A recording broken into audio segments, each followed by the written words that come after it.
తమిళనాడు ముఖ్యమంత్రిగా ప్రమాణ స్వీకారం చేసిన తర్వాత విజయ్ గారి మాటలు చాలా బాగా ప్రజల్ని ఆకట్టుకోవడం జరిగింది. ఆయన మాట్లాడే మాటలు చాలా బాగున్నాయి.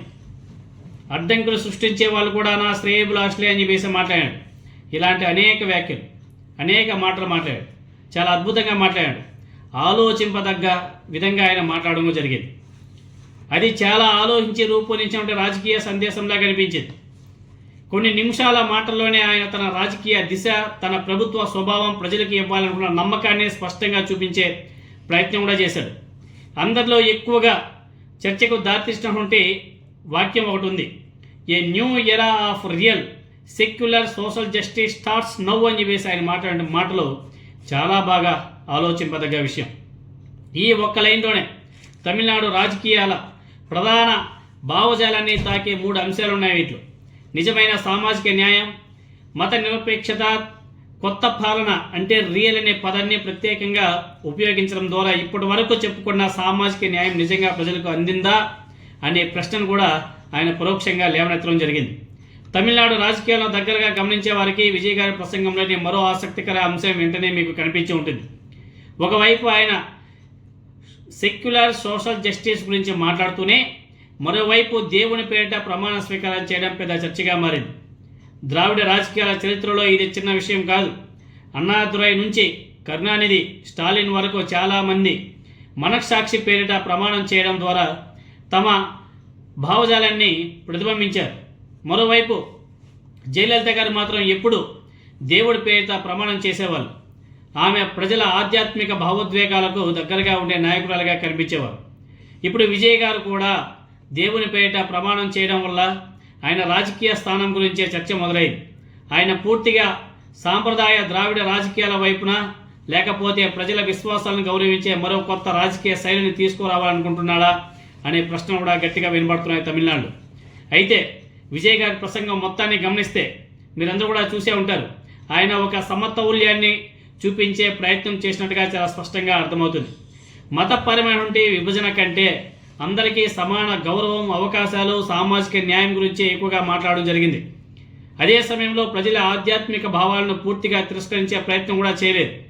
ప్రసంగంలో చాలా బాగా అత్యంత బలంగా వినిపించే మరో అంశం అవినీతిపై ఆయన చేసినటువంటి వ్యాఖ్యలు.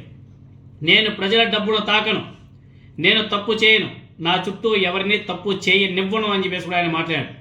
ఈ మాటలు రాజకీయ సభల్లో తరచూ వినిపించే సాధారణ డైలాగులాగా అనిపించలేదు మనకైతే. తమిళనాడులో సంవత్సరాలుగా అవినీతి, కుటుంబ రాజకీయాలు, అధికార దుర్వినియోగం వంటి విమర్శలు వినిపిస్తున్న సమయంలో విజయ్ గారు తనను క్లీన్ అడ్మినిస్ట్రేటర్ నాయకుడిగా ప్రజలకు చూపించే ప్రయత్నం కూడా చేయడం జరిగింది. ప్రత్యేకంగా అలాంటి ఆలోచనలతో ఎవరైనా ఉంటే ఇక్కడే మార్చుకోండి అనే భావనతో మాట్లాడడం ఆయన ప్రభుత్వంలో భవిష్యత్తులో అధికార కేంద్రాలకు కూడా ఒక హెచ్చరికలాగా కనిపించింది.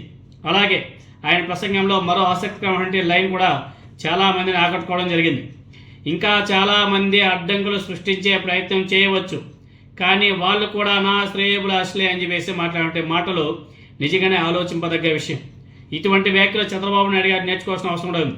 ఆయన ముఖ్యమంత్రిగా అయిన తర్వాత అనేక సభలో చెప్పాడు, వైసీపీ వాళ్ళకు ఒక పని కూడా చేసి పెట్టకండి, అంతా మీరే చేసుకోండి అని చెప్పేసి తెలుగుదేశం పార్టీ నాయకులను ఉద్దేశించి మాట్లాడడం జరిగింది. కానీ ఫస్ట్ టైం ముఖ్యమంత్రిగా అయినటువంటి విజయ్ గారు అలాంటి వ్యాఖ్యలు చేయలే.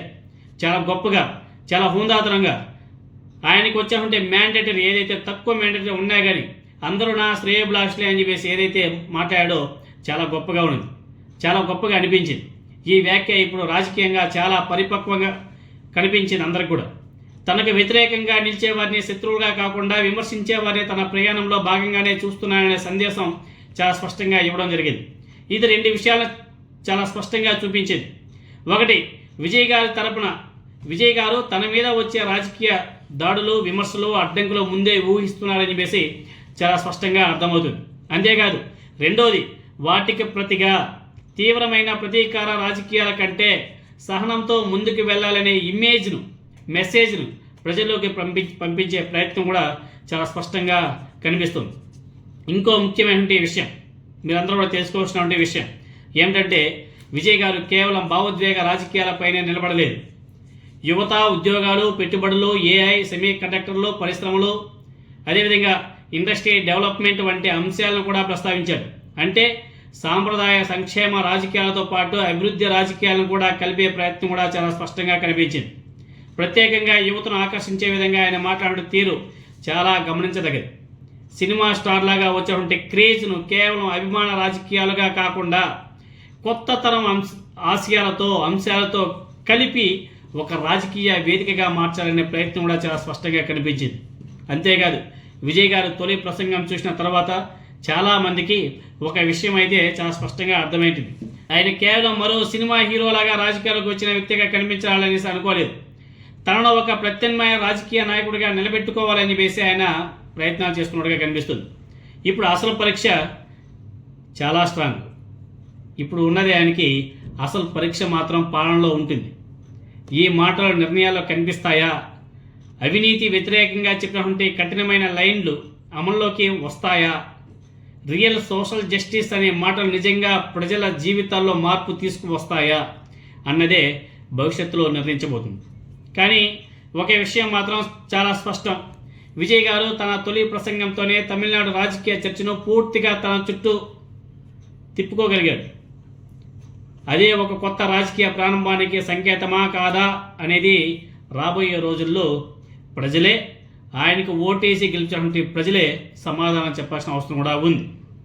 కానీ ఆయన మాట్లాడే మాట, ఆయన నడక, అదేవిధంగా ఆయన డ్రెస్ కోడ్, ఇవన్నీ ఒకసారి పరిశీలన చేస్తే మనకి బాగా జగన్మోహన్ రెడ్డి గారు బాగా గుర్తొస్తారు. ఆయన మాటలన్నీ కూడా సోషల్ జస్టిస్ గురించి మాట్లాడుతుంటే గతంలో జగన్మోహన్ రెడ్డి గారు అలానే మాట్లాడారు. అదేవిధంగా ఆయన ముఖ్యమంత్రి సీట్లోకి కూర్చోవడానికి వెళ్తున్నప్పుడు ఆయన చేతులు ఇలా పెట్టుకొని వెళ్తుంటే జగన్మోహన్ రెడ్డి గారు గుర్తొచ్చారు. ఆయన డ్రెస్ కోడ్ ఏదైతే ఉందో ఆ డ్రెస్ కోడ్ని కూడా చూస్తే జగన్మోహన్ రెడ్డి గారిని ఫాలో అవుతున్నట్టుగా చాలా స్పష్టంగా కనబడుతుంది. ముందు జగన్మోహన్ రెడ్డి గారు తీసుకొచ్చినటువంటి ఒక వాలంటరీ వ్యవస్థ కానీ, అదేవిధంగా సచివాలయ వ్యవస్థ కానీ, అదేవిధంగా ఇలాంటి వ్యవస్థలు ఏమైనా సరే జగన్మోహన్ రెడ్డి గారు గతంలో అవలంబించినటువంటి కొన్ని సంక్షేమ పథకాలు ఏవైతే ఉన్నాయో వాటిని మేబీ తమిళనాడులో ఇంప్లిమెంట్ చేయవచ్చేమో చూడాలి. ఏదో మొత్తానికైతే ఆయన మాట్లాడే మాట, ఆయన ఇచ్చినటువంటి సందేశం మాత్రం చాలా గొప్పగా ఉంది. మరి రియల్గానే దాన్ని చేసి చూపిస్తాడా లేదా అన్నది మాత్రం చూడాల్సిన అవసరం కూడా ఉంది.